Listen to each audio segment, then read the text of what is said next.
Bakar minyak di stasiun pengisian bahan bakar umum SPBU Nagan Raya dipastikan aman dan tercukupi. Berikut informasinya untuk Anda.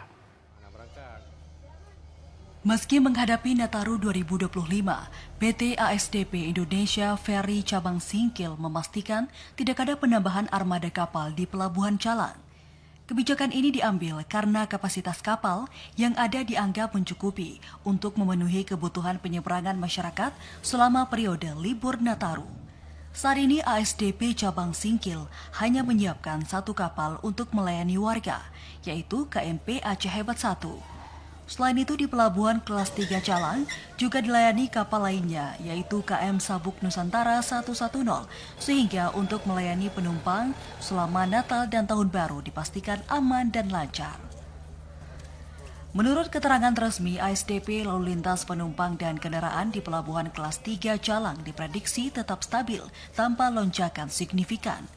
Meski tanpa penambahan kapal, ASDP menjamin pelayanan di Pelabuhan Kelas 3 Calang akan berjalan dengan lancar selama musim liburan Nataru.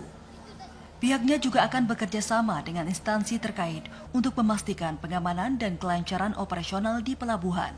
Pelaksana tugas supervisi ASDP Cabang Singkil Pelabuhan Kelas 3 Calang, Rifai, mengatakan saat ini untuk pelayanan penumpang dengan KMP Aceh Hebat 1 masih seperti biasa tanpa ada kendala. Kalau di Pelabuhan Calang sendiri Pak masih sesuai dengan schedule semula, yaitu dengan rute seminggu 2 kali, yaitu hari Jumat dan hari Senin, masih sesuai dengan schedule semula.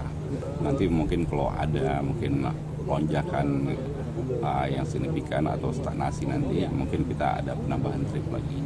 Kita koordinasi ke pimpinan ASDP Cabang Singkil. Pihak ASDP Cabang Singkil juga memastikan para penumpang yang menggunakan KMP Aceh Hebat 1 tetap dilayani dengan baik selama Nataru, sehingga pelayanan dipastikan akan berjalan dengan aman dan lancar. Dari Aceh Jaya, Musliadi TVRI melaporkan.